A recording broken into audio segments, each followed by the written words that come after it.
At the beginning of episode 2 of the Kingdom of Ruin, we are shown the scene. Who suddenly breaks his chains and the special cell in which he was imprisoned starts coming out from there. All the army men present there suddenly got killed. Those people are afraid to even tell their chief, and then the scene comes out. And as soon as he comes, he jumps on a person. That guy goes to kill. But he stabbed him in the neck with his own weapon. He finishes them off and then takes out the knife from his pocket and easily kills the other man too. And the third guy on the same side gets very scared after seeing all this. So he took out his gun and fired on it when Adonis reached there in front of him and kills him using his own skills. And then Adonis looks at Dorica. Dorica says that you are. But the Adonis came in front of Dorica with a gun. It comes and it's right over his head. He points at the gun and shoots one. But then we are shown that he is not attacking Dorica, but rather the handcuff that was on her hand. He shoots and frees Dorica. And at the same time he walks out of the prison cell without saying a word.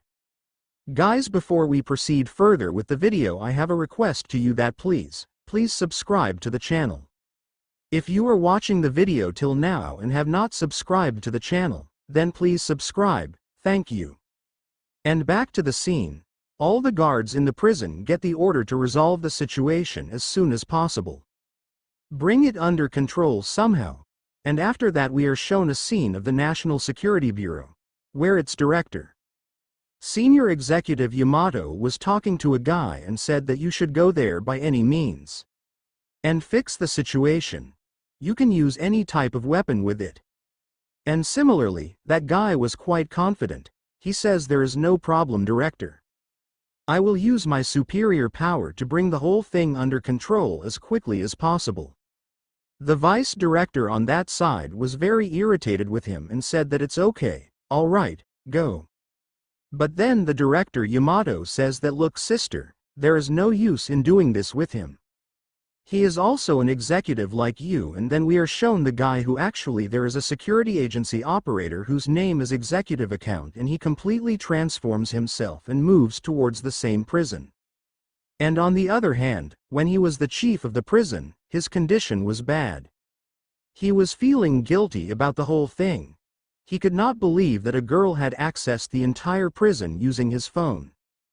And at the same time a long-term prisoner has also escaped from there, and that prisoner, none other than that the witch's apprentice, Adonis. And then we are shown Adonis sitting at the top of the tower, practicing his magical powers. The pen was being looked at, and then he writes a spell in the air and says magic gain. And then he fires a bullet, and that bullet was an art.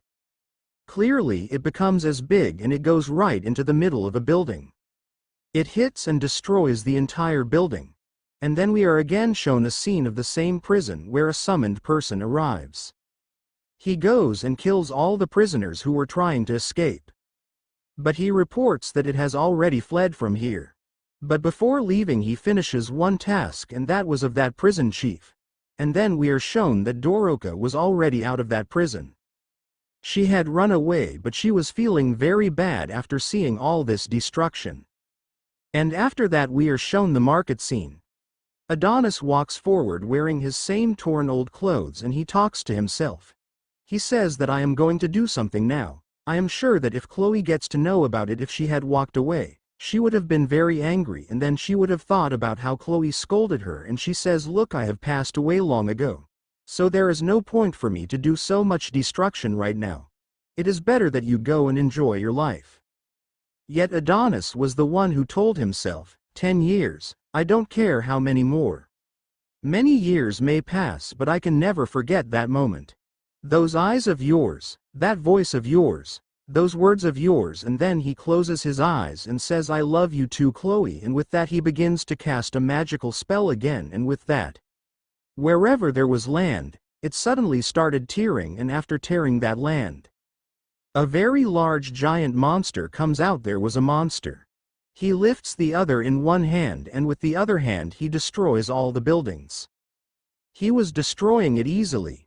This news reaches the police. But the police present there do not believe it at first. But then he meets a stranger guy, and as soon as they go out he sees this monster and becomes traumatized themselves. By controlling that monster, whatever was coming in front of it, whoever was coming was destroying them all. He was moving ahead to kill Geothi. And by now the information about this giant and this destruction also reaches the National Security Bureau. Where Yamato was, he orders to go quickly and tell the king everything, but then the guards tell us that we cannot do this right now because according to the queen, the majesty is not in good health, so very bad. On hearing this, Yamato says that then I will declare a state of emergency right now. Quickly order the defensive line forward and all surface troops arrived with a tank, and at the same time, the air troops will arrive with fighter jets. The person who was there goes out and sees the giant and he cannot believe that it is so dangerous. The thing is also able to move, but then Yuki says that I think this thing is completely controlled by magic. The one controlling it is none other than the same boy who recently apprentice of the witch Chloe. On hearing this, Yamato says that then it is very good. We have to quickly remove the magic. Use the photon machine. But then whatever he tells the guards says we can't do it right away now because that thing is in deep underground storage, and on top of that, we don't know how well a 10-year-old device is going to perform, and on top of that, there were Adonis who were continuously being destroyed. The whole line of tanks also arrives and continuously fires on that giant. But just as the bullet was about to touch the jet, it all got deflected and went somewhere else. And that guy hits a powerful punch and breaks the building in front of him, because of which all those tanks that were in the front went over. We are told that the scene has spent his 10 years in prison very well. He was continuously training his mind, and that is why he became a strong person. Even after that he only used written style summoning magic, but still he was so strong. And then we are told that he is not going to discriminate at all. He is going to kill everyone living in this city now. He wants only one thing now, and that is revenge, and after that he summons the gun and kills all the people below with that gun. All the people who were there, they all get killed. And then we are shown that he suddenly starts crying and says, "Why is this happening? Why am I still not getting the happiness that I wanted?"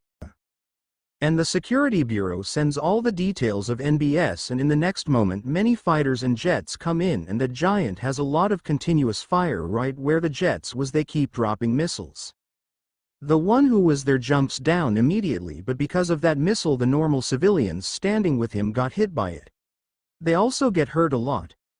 We are shown a baby lying on top of his mother, crying, and a building collapses on him. Just then Doroka comes there and saves the child's life, and then she hands over the child to a lady and goes herself to stop Adonis. On that side, we are shown that the person who was there is lying down, and he is also very badly injured. And the show shifts and we see straight to Geothi. Geothi's condition was very bad, but the queen was doing very well. Was taking care of him. Because of which Geothi was very happy, but still his condition was very bad. As soon as he was special, his hand gets bloodied, and then he goes to sleep and says that, "Is God giving me such a curse? I killed all the witches so that our human civilization could survive. He has been able to progress, and only then has our human civilization developed so much. And whatever I have done till now, I don't feel even a little bit guilty. Whatever I have done it for good." And on that side we are shown that the person who was there killed all the army men there one by one. I was going, and then it started raining, and the queen who was there told me that this rain is going to take away your 4 years of fatigue, so don't worry. And we are on the same side. It is shown that Adonis is holding the last guy tightly by his neck, and just as he goes to kill him, Doroka comes from behind and says, "Please, please stop. Don't kill such innocent people, please leave them." And as soon as they look, he tells that Adonis who was there, looks at him and kills that man completely with his hands. He crushes him in a way and says, "What did you say? Innocent? How can you say this? All this is not innocent." All humans are my enemies. All of them are my enemies. But then Dorica says that Chloe doesn't want it.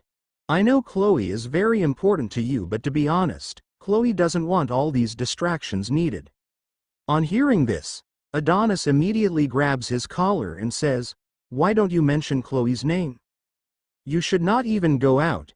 You keep your mouth shut, and anyway you have no idea what humans have done to us. That's why it would be better if you stay out of everything." But then Dorica says that I know everything because I am also a witch. And on hearing this, Adonis immediately knocks her down and says, "Are you a witch?" He can't believe this thing. And then Dorica says, "Yes, I am a witch."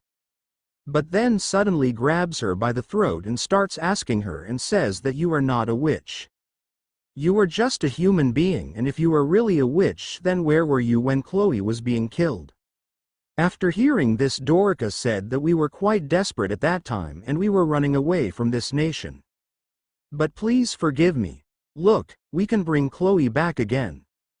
And on hearing this, Adonis immediately pushes her down, and Dorica, who was on the same side, says that we can revive Chloe, and that is why I am back in this country. So that I can save you, I can release you again, and then the memory of yours, I can collect it again and revive Chloe. And after hearing all this, the person who was there suddenly makes a sound and says that I am going to finish you off.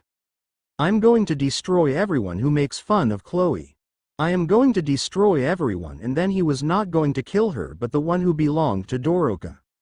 She was sitting very quietly and said that if this is the thing that satisfies you, then you can kill me. I really enjoyed meeting you, Adonis. And on hearing this, Adonis remembers Chloe's last moments and he gets very emotional and sits down and starts crying profusely and says, "Is it true that you can bring Chloe back again?" So after seeing all this, the Dorica stands up and says that yes, this thing is absolutely true. And Adonis have nothing more to fear. You're not alone anymore, and she holds out her hand to say. Adonis goes to grab his hand. Suddenly the bullets come. And the bullet comes out, tearing the one that belonged to Dorica in half. He is absolutely shocked by the shot, and then we are shown that this bullet comes from a sniper, and who was there says yes. What a huge disappointment. I killed only one person with one bullet, not two. And with this the episode ends. Guys, the next episode is going to be even crazier. So please subscribe to this channel and see you in the next episode.